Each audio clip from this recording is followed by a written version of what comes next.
Does appreciating people's work, especially if it's great around you in the workplace, a really nice thing to do? Or does it actually create business results? And Mark, the only power that we have as an individual is influence. We actually have no power. Because if you do it well, you will get more production.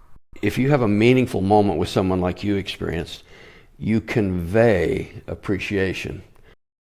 Well, recognition and appreciation, it turns out, has more impact than you think in ways that you don't expect. And today I have with me an expert. I was in that industry for more than a decade, and I have never seen anyone who can address the real business results better around recognizing other people's exceptional work than Kevin Ames. How are you, Kevin? Doing well. Thanks for having me, Mark. You know, I worked for a pretty big company and some small companies earlier before entering that part of the world. And I've got to say, it surprised me going into some of the biggest companies in the world and seeing the variety of how people treat each other's work. You've been in some big companies, and I wonder if you'd just share with us some of the impressive companies you've been in and the workforces you've seen. Yeah, I appreciate the question.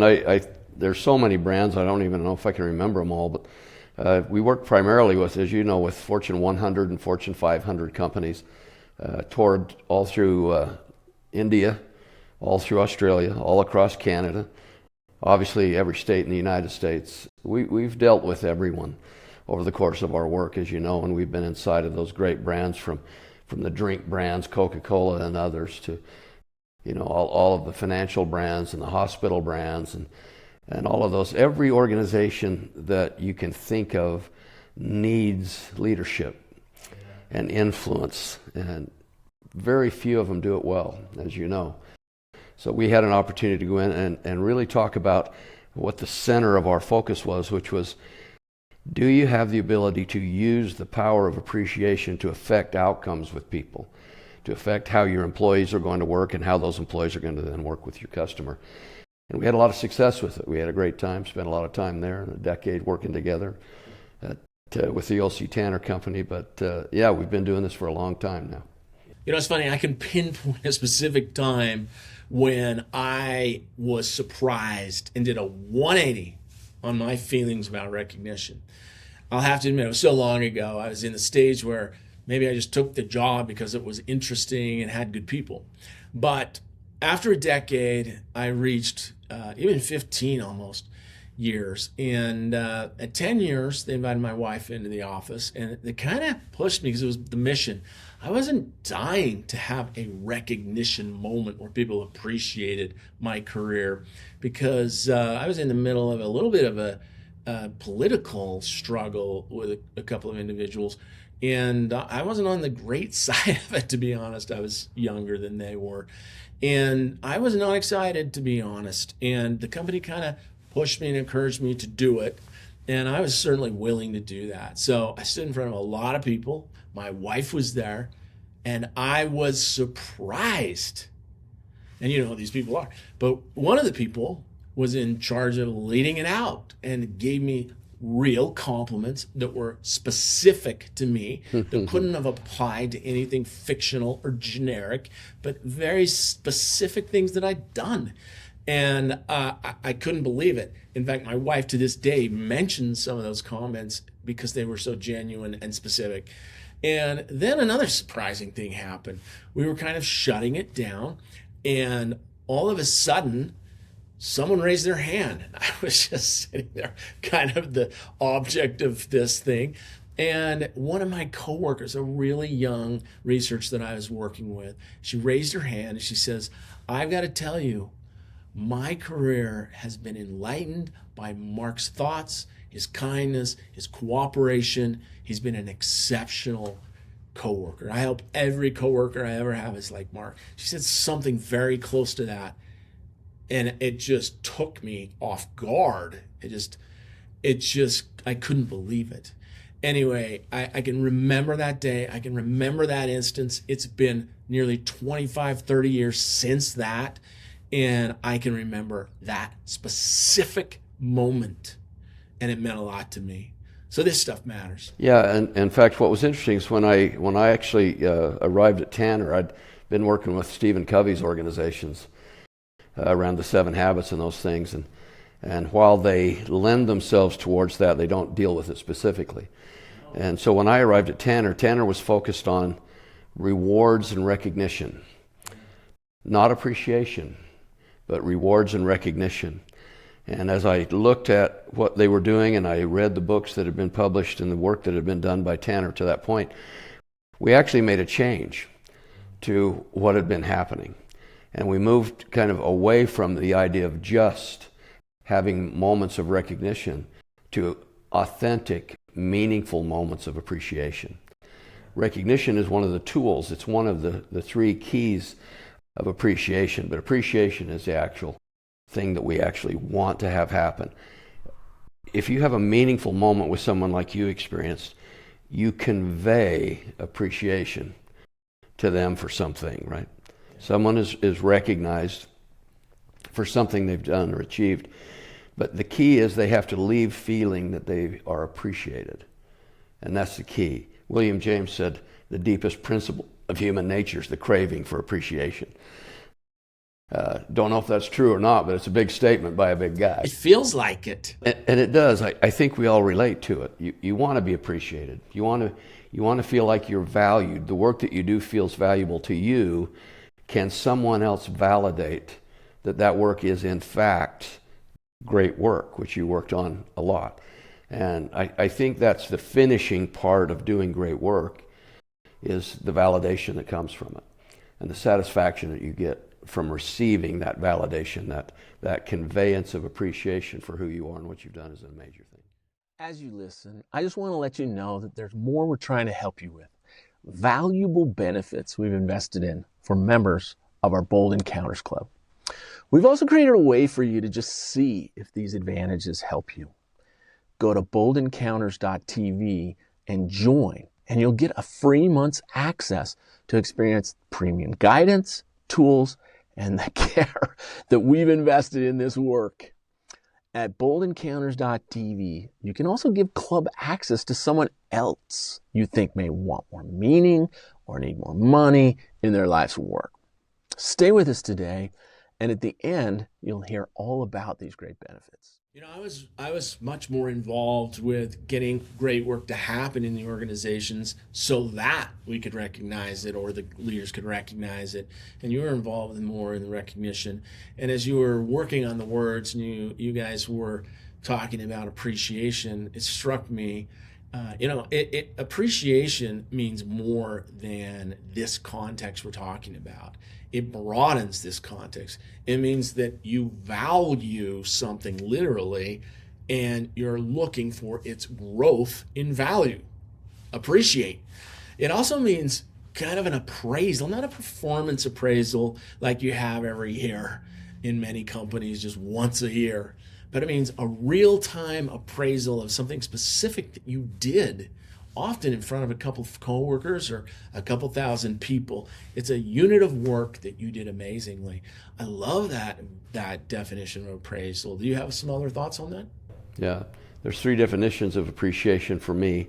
The first one is a sensitive awareness or understanding. And that's not in the space of recognition. A sensitive awareness or understanding means that you're getting something that you haven't got before. The example I always use is when I travel a lot, I'll have an occasion to walk into a museum or an art show someplace. And I remember on one occasion I walked into a place where there was an art show, and it was modern art. And it was modern art is just paint splashed all over canvases and hung up on the wall. And I remember thinking, wow, is this really art? Does this really have any meaning? It looks like what my granddaughter did that we put on the fridge. It really didn't look that different from that. And I didn't have a deep appreciation for that art until the person who was running the studio, who was running the show, came over and started to talk to us about art and about this specific artist and why she got into art in the first place and why modern art and what did she want her art to express to other people? How should it be displayed? And when it is displayed correctly, what should it mean? And once I heard that, all of a sudden I had not just a deeper appreciation for that piece of art, but I would suggest all art. I had a new sensitive awareness or understanding of what was going on, and it changed the way I look at art, because I just did not appreciate that situation. Second definition of appreciation is the conveyance of it. That's where recognition lives. And so that's that moment that you received when you had been at work for 5 years and they stopped the machine and said, Mark Cook, we appreciate you. Not just a thing that you just accomplished, but we've gathered your friends and associates and family around you to tell you that we've appreciated the 5 years you've given us and the work that you've done, and specifically these things. And they called them out, and they had a representation of that. They had a symbol, something they gave you that said, thank you for your 5 years.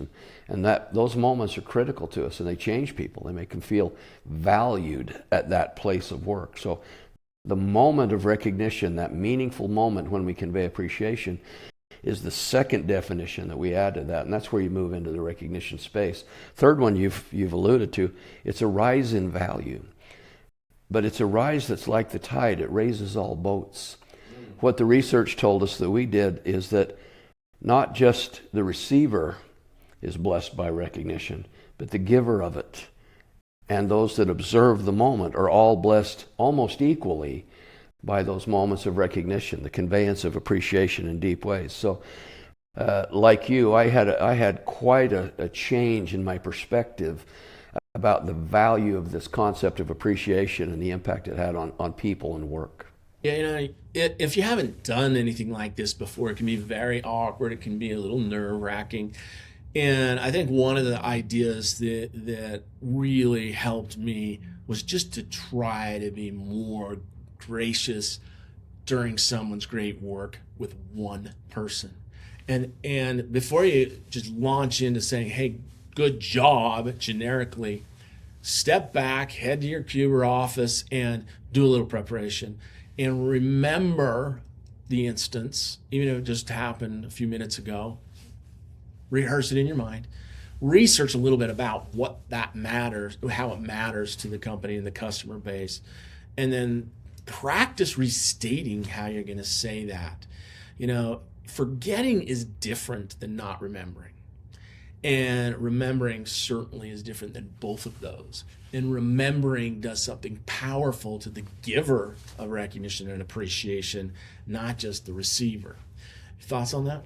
Yeah, and it's a skill that has to be learned. We dealt with a lot of individuals who were not just casual about it, but quite bad at it. And even when they would get up, maybe especially when they would get up in front of a group and do it, they were horrible at it. And the outcome was that it wasn't valued by the individual that they were recognized even. And it was just, it ended up being a horrible moment. Human beings can tell when something is insincere. And sincerity is one of the 7 key elements of appreciation. But it teaches you to, rather than see if I can remember what happened 2 months ago so I can have this recognition moment, as a leader you start to make notes about them. You start to keep track of your people. You start to pay attention to what they're doing and capture that information so that it can be reviewed when you're going to do something with it, because you have an intention to do something with it. We're going to have a moment. Now, ideally, timeliness is one of the key things. So you want to do a recognition moment as proximate to the success as you can possibly do it. But if you can't do that, you want to capture the notes about what it was that took place and maybe interview a couple of people who received the work. You used to talk about great work being a difference people love when they receive it. And that's the key, right? Go to talk to people that received the work of this individual, see what difference it made. Now I can talk to her about what she did and how it made a difference in the lives of these people in my appreciation moment. And that will give them a deeper sense that you actually value them and the work that they did in that moment. So you got preparation work to do. You do have to learn how to get up in front of people and do it well. And not everybody has that naturally, right? So that is an important thing, but there's work associated with the power of appreciation in business. You know, it's got to be, the moment has got to be specific. What actually took place? What are the details of that? It's got to be timely, as proximate to the success as you can possibly make it. It's got to be frequent. People say, well, how frequent? Can you overdo it? No. You can't overdo authentic appreciation. You can overdo meaningless recognition. That happens all the time, right? And people can feel it and they can tell. But authentic appreciation, how many times in your life does somebody tell you they love you? And how many times do you pause and say, okay, enough. I'm sick of hearing it, right, honey? Don't tell me that one more time. That never happens. You know, you can hear it 50 times a day, and it's not a problem. So we have these principles, there's 7 of them, that guide what we should be thinking about relative to this. And these are just some of those, right, that help us get where, I mean, it's got to be personal to them. It's got to matter to them. The recognition, the symbol we use has got to be something that matters to them. You know, if I call somebody in and I'm going to reward them for something they've done, and they're a big New York Yankees fan, and I give them a Boston Red Sox hat, you know, for that moment of recognition, you know, they might quit right there and go work somewhere else. I've got to have awareness, right, as part of all this. So there's a lot of things to learn to do this well. Yeah, you know, I don't mean to lecture the audience at all. I just want to pass on to those that haven't had a lot of experience with this or tried it in a very serious, higher level way, that, you know, intent is not the same thing as effort. And effort requires work, mental work, and even walking around, which maybe we'll get to in a minute. But, you know, you have to prepare. You have to think about what's going to happen, because a lot of things can go wrong. And this is actually a pretty high stakes action as a leader or coworker, because if you do it well, you will get more production. You will get more creativity. You will spread great morale. If you do it wrong, bad things happen and ripple. So, you know, you'll be a subject of a story. Anyway, so you want to be ready, but you don't want to take it hastily and just do it, you know, as you feel in the moment. You want to think about it for a second. We might be lecturing you because the big mistake that leaders make in every aspect, in every area, I've been working in leadership for 30 plus years, and it's blind spots. There's blind spots. Because you make an assumption as the chief, as the boss, that you're doing all these things. We all think we're doing these things well. And yet, as you say, the research, when you ask a group of people, when was the last time you received meaningful recognition, they'll say a year ago, 2 years ago, right? Because leaders are counting the walk by, right? When they walk by the desk and they shoot you with their fingers, hey, great job, you're doing great work, you know, tap you on the head. That's not it, right? We're talking about meaningful, purposeful moments. And they are on purpose by design. These are not accidental moments. They're not spur of the moment. Hey, get everybody together. I want to give this guy a thing for lunch, you know, some work he just did. No, that doesn't work. This is purposeful, you know. I'm going to stress that word, because if it's not purposeful, on purpose, by design, crafted well, it's not going to come across. But if it does come across well, that employee is going to choose to engage. That's a word that you've all talked about in meetings every week of your life forever. You know, people think employee engagement comes from a number of things. Employee engagement is not an organizational destination that we arrive at and survey for. Employee engagement is a decision made by individuals, one heart and one mind at a time. And there are 2 or 3 things that activate it. And appreciation is number 1 by a huge distance. Research tells us that when employees have a sense of opportunity and well-being inside their organization, that they feel the desire to engage. Well, the leading influencer of a sense of opportunity and well-being is appreciation. That's it, right? But when they feel that, then they choose to engage. What does that mean? It means they choose your professional purpose as their professional purpose. And when those 2 things join, they become self-propelled, on behalf of the noble cause your organization represents and the difference that it makes with its work. So this is a much bigger deal than most people have any sense of.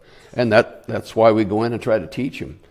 And even after we have, they don't necessarily do great jobs with it. So, yeah, this is amazing. There's so many leaders and coworkers out there and partners for that matter, that think this is nothing. This is not even a business action that we should be discussing. And yet the best CEOs that we've seen out there in the biggest companies in the world do this very well and get major results from it. That it's got ties to stock price, it's got ties to EBITDA and other measures, especially in sales and the revenue side, the lifeblood of the company. It's interesting though. This is such a big deal, and it's so invisible to so many that they just do it. They just do the great job approach. And one of the ways is we're talking about this is to go around and see for yourself and witness the context, the actual space where someone's done something great, if at all possible. Especially if you're a leader, this is a great investment, especially if this is a very important contributor. But do it with everyone you possibly can. And go talk to the people and see where the context is. And so when you talk about the work that's been done that's amazing, you actually have some authority and you have genuine feelings. We found in your own work, when you go see for yourself and you talk to the other people, you can increase your feelings about that work and excitement for that work between 6 and 12%. Some people, if they go and they examine and investigate the space of the problem and dig in, can even increase the odds of feeling positive emotions 17%. This is an extraordinary increase in how someone feels. So seeing something briefly and saying good job is an entirely different thing than going around and talking to people and investigating. Right? Yeah, there's some things you can do as a leader. One of the things I used to encourage is if you have a team, create a recognition specialist for a week. Assign someone to be the recognition person. I need you to catch everybody on our team this week doing something right, making a difference, doing something well. Identify what it is, write it down, come in and talk to me, and then if you want to craft a weekly thing where you bring everybody together, that's fine, or if you're going to have individual moments, right? But assign somebody to start paying attention to the others.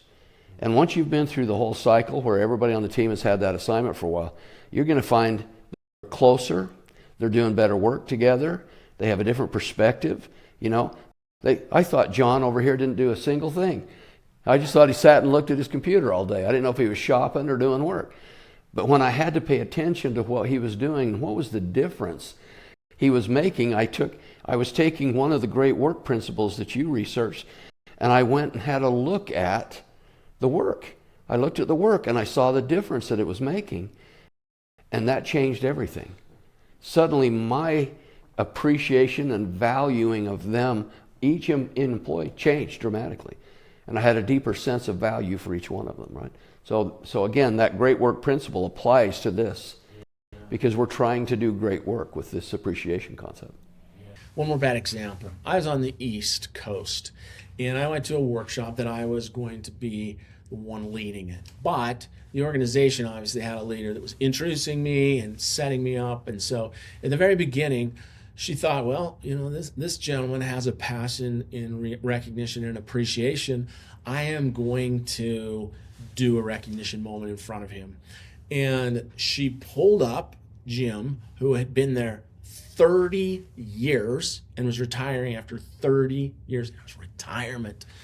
And she held up a certificate and in a matter of 2 seconds said, "We are so grateful that Jim has worked here. Thank you, Jim. We'll miss you. Now let's get started." And she put the certificate down. She didn't even hand him the certificate. She just kind of botched this tiny little moment with no real substance. After 30 years, a certificate in 30 years, a second in 30 years don't go don't go well together. So keep that in mind as you're thinking about people that have been around or been doing something very large, right? They count that as a moment of recognition when it was an offense to the 30-year veteran, right? Just as a wake-up call to some companies, some of you conduct recognition for careers in December or November, right? End of the year, we have a big banquet. We all dress up and we go, and we say hey to 80 people who have been at the company for whatever amount of time, and we have the experience that you just described. It's a brief moment with a certificate of some kind. You might even feel that the moment is extraordinary. But their anniversary was in February, and it's December. And maybe the piece of work that you're recognizing, if you're using the meeting for that, was in January. They can't even remember what it was or the difference it made, because we didn't care enough to stop and have the moment when it should have been held. I have a system. I hold these in December, and that's the way I run my company. Well, you might as well cancel that, because it is failing miserably. And while it's fun to dress up and go to a party, it is not fun to have your recognition moment 10 months after you did the work and it doesn't matter anymore. So exactly what you're talking about. There are so many ways to do it wrong that most people are lucky to do it right. And very few do, because they don't think about the impact to the Detroit fans when Walter Payton jumps over their team to score a touchdown and we're talking to him. You know, this bears talking about something that's very important, and it is that a one-to-one personal presentation, or at least thought, can be very valuable. What the big impact is, as we'll talk about later, is doing it in front of larger groups that are relevant. But if you're appreciating someone's work and you're thinking of a whole group, and let's say you're talking about Jen's team, there is a huge habit out there to just talk about Jen as the one accomplishing the work. Jen and her team, blah, blah, blah. When there have been individuals that you're trying to appreciate and you're just conglomerating them all into one generic person by saying team, and it's not as effective as recognizing the individuals. And just one tiny little statement, because you've done your preparation, you are aware, to say, and Sally did this, and Fred did this, and James did this, can mean the world of difference, right? Well, and you got out of those 80 people sitting in the room, 10 know this individual with some degree of intimacy and have some awareness of the 25 years that he or she's put in. And so the deep appreciation, it's an interesting meeting. It's an interesting note. You know, I didn't know she did that. I didn't know Andy did those things. You know, and again, it's just poorly done because we don't think in terms of conveying appreciation. We think in terms of meeting the recognition need and using the tool we bought from some company that supplies your recognition program, quote unquote. Let me just announce to everyone in the world right now, there's no such thing as a recognition program. Now, if you want to go work with a company that sells you stuff that you can use during recognition moments, more power to you. But sadly, you don't actually need that. If you learn how to do moments well, you know, you don't need ping reminders. If you need a reminder to recognize somebody, you're not a good leader. So you got to reevaluate what you're doing. You should be way ahead of that. You know, Friday is Bob's anniversary. Friday is Bob's birthday. Friday is Bob's kid's birthday. I know people that send birthday cards to the home of their employees for their children, right? I worked with a CEO over in India, and on every work anniversary for that company, big company, he sends to the home a thank you card and a bouquet of flowers. Now, his secretary helps with this. She gets the flowers arranged for her, but he handwrites the card that goes with the flowers that goes home. So the family receives the token, and the individual is celebrated at home in addition to work. Powerful. That's what we can do. And he's beloved, by the way.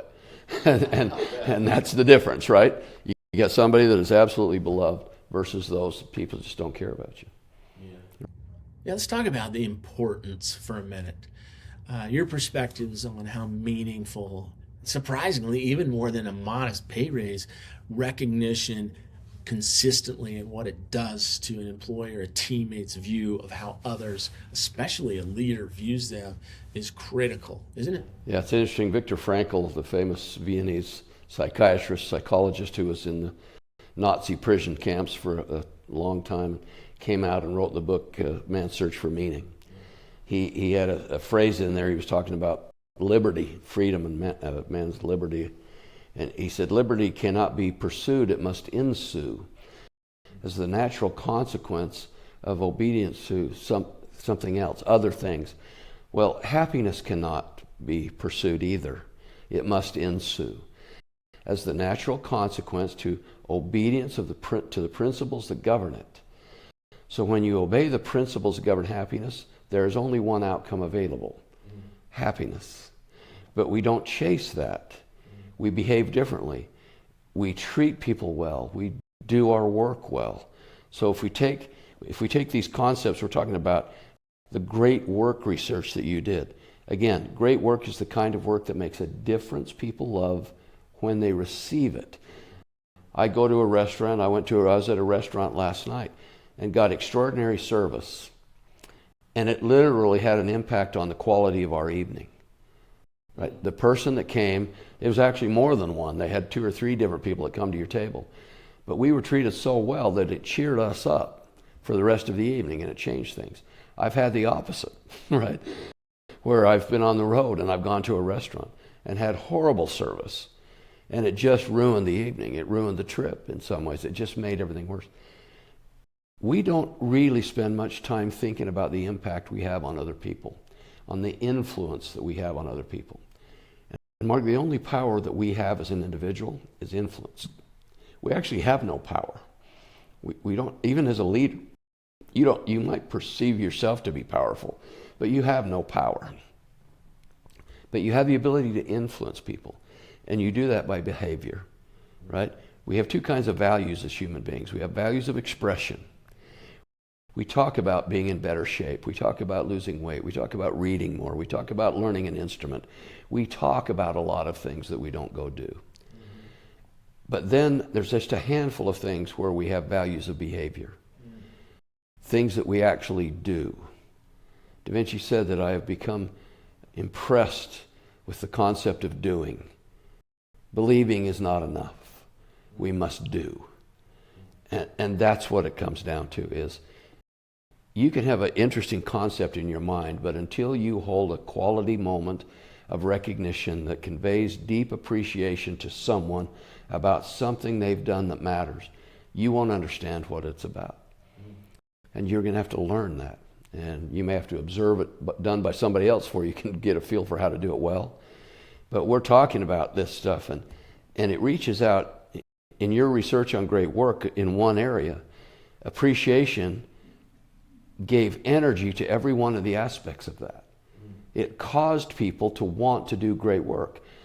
So what are the 5 things that people do that produces award-winning, difference-making work? Those principles you brought. They don't matter to anybody until somebody values the fact that you're going to do great work. If I get a sense you're really going to value this, you know what? I'm going to apply those 5 principles. I'm going to go out and learn what they are. Then I'm going to go see how the work's done. I'm going to learn each of those elements.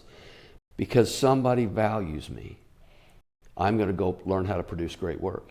Until someone values me, I'm just going to do the work. I'm going to get by. I'm going to get my paycheck. You should be grateful to have a paycheck, somebody told me recently. And that's not true. That's not true. And if we want deep meaning in our lives, it's going to have to come from the 40 to 60 hours of work that we do every week. The hours that we spend, which is the dominant part of our week, that can become deeply meaningful to us and be a catalyst for how well we live our lives on purpose and by design. But until somebody conveys appreciation to us for things, we may never have that experience. And I know people that have never had that experience, and so do you. We've interviewed them. Yeah. And simply, when we've asked the question, when was the last time you had a meaningful moment of recognition for yourself? I've had people say, like you have, I can't think of a time when I've had a moment like that. Yeah, it's interesting. One of the synonyms of appreciation and recognition is gratitude. And it's an important thing to talk about because gratitude has been studied to death. An army of researchers for a long time have been studying gratitude and its effect on all sorts of things, including productivity. And gratitude can have so many positive things that it does to the person that's receiving it and the person giving it and how they think about it. It's really an irrefutable synonym that really is the same thing as giving recognition and appreciation if you do those things right. One of the examples I think of is just last week that happened to me. I went to a restaurant. I was picking my wife a salad up. I hadn't been to that restaurant for a decade or two, and I stood there. It wasn't doing so well. The workers were not hopping. They weren't doing much. And all of a sudden, this bright young woman comes walking fast to the counter. She takes my order, super professionally, super knowledgeable, talks to me about other options that I was interested in for me. And then she hustles in the back. She talked kindly to two people on the way, one a coworker, one a customer. She comes back up, she rings me up efficiently, and she's literally in the middle of 5 other workers that she is outshining completely. And she was clearly not the leader. She was clearly not the manager. And I had to say to her, hey, thank you. Can I just pay you a compliment? Would that be all right? And sometimes you have to ask that in certain situations, depending on what you're going to say. And I had to say, I've been watching you for 10 minutes, and you are exceptional at your job. The way you know the product and the food and how to ring things up and how you hustle and how to treat customers and everything that I had seen, I just said, you are amazing. You know what she said to me? She goes, you know what? I have worked here for almost 10 years. And no one has ever said anything like that to me. 10 years. It's not acceptable. What are your thoughts about the synonym of gratitude? What's your experience with it? Yeah, gratitude is when you listen to high achievers talk about their lives, people that have made a difference in the world. And that can also include people who have made a difference just on the block they live on, but they've made a difference their entire life. And when they talk about the most important elements of their life, they will go back to a specific moment when they discovered gratitude. And they will tell you, when I learned to have gratitude in my life as part of my DNA, I talk about the idea that people have to have characteristics and attributes. People that have great characteristics and attributes, right, and integrity, those things, those people naturally produce great work, great outcomes, and they get lots of feedback for it because people want to tell them how great they are. And it changes the nature of their entire lives. But when you listen to the great ones who really have mastered their life, they'll tell you that one of their morning rituals is to do something that causes them to ignite that awareness on a new day of gratitude. Some people will pray or meditate or do something else that causes them to feel and express gratitude first to themselves, sometimes to a higher power, sometimes not to a power at all, just to the world itself. But they care about expressing this feeling they have of gratitude, and it becomes an integral part of the mechanisms of their lives, right? It's essential.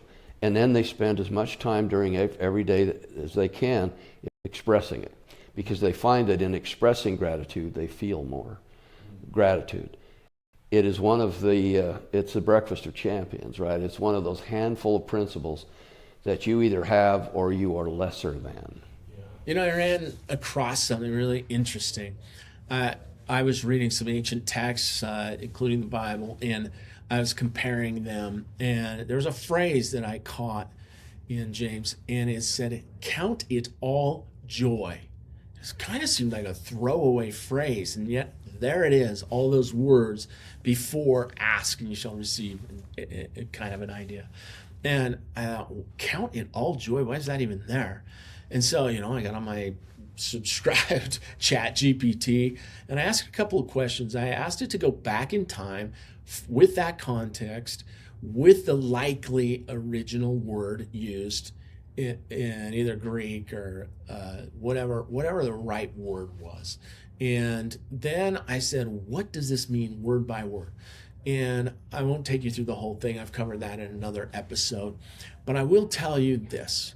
The word joy, as I reported in a previous episode about gratitude around Thanksgiving time, the word joy in this is not what we mean.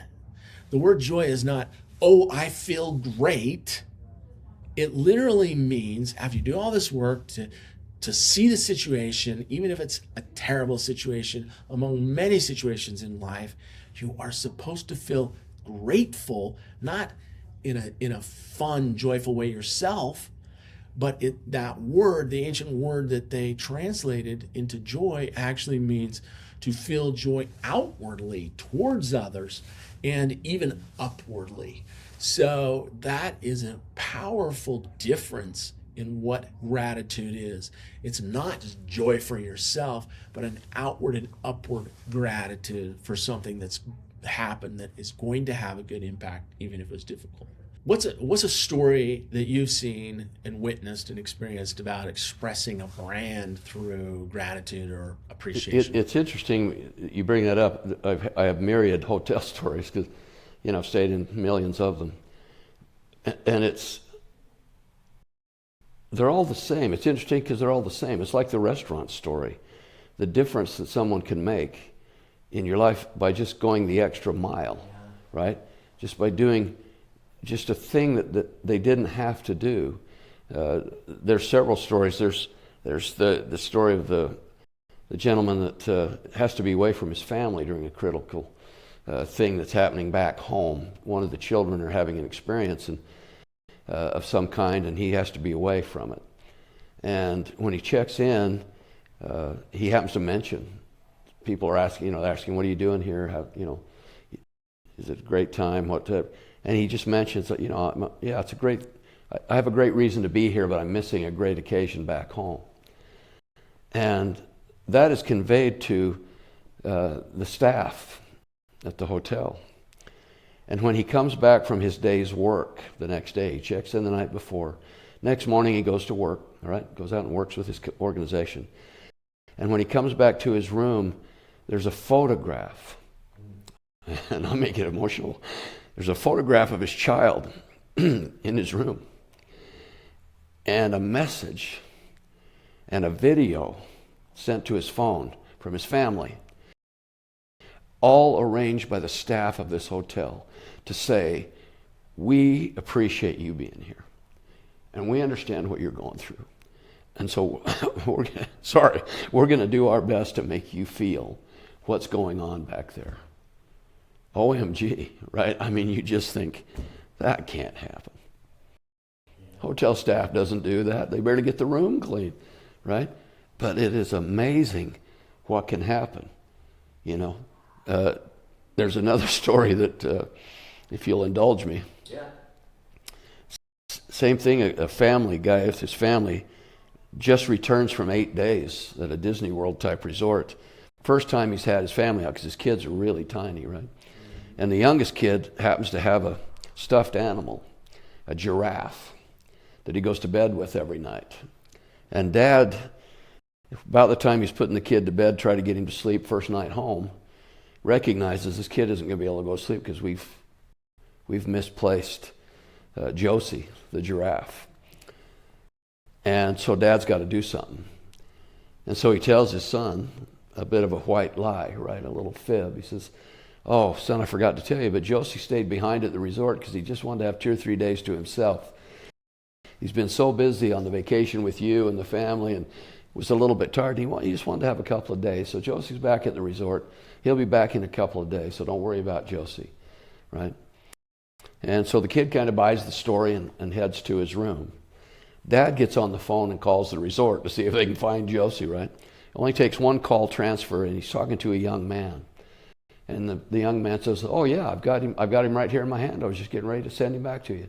He says, would you do me a favor? Would you just take a quick video or just a shot of Josie there at the resort so that I can go in and show it to my son before he goes to bed and tell him Josie sent us a message and just want to show you, right? And he'll be back soon. Kid's is happy to do it. Does that, right? Dad goes in, shows the son. Son's able to go right to sleep, no problem. 2 days later, a box arrives at the house. And Dad's expecting Josie to pop out of the box, and that's what the kid's hoping for, and that's exactly what happens. Josie jumps out, happy to see the kid. But there's a book inside the box. And when they pull it out, it's an album stamped with the logo of the resort. Beautiful photo album. And as they open the pages, it's a picture of Josie at every venue at that hotel. He's getting a massage. He's got hot rocks on his back in another one, right? He's at the pool. He's at everything that this hotel offers. They have him out on the water. This kid has gone around and taken a picture of him doing everything. This major meal out in front of this stuffed animal. And it's unbelievable, the difference that made. You talk about great work, difference-making work. And that happens occasionally, right? Occasionally. But in these cases, and they're endless because I've had such tremendous service, but it teaches us what great work can be. And it also teaches us how we can go about conveying appreciation back to that individual. Oh, I love that interview. Oh, how I enjoyed it. If you want to watch the second half of this interview, go find it. Search. Make sure you find it. Make sure you wait for it if you have to. If you need to join premium, join premium. And make sure you get the action plan by doing that too. Go find it now. You'll be so grateful. The second half is even better than the first. See you there.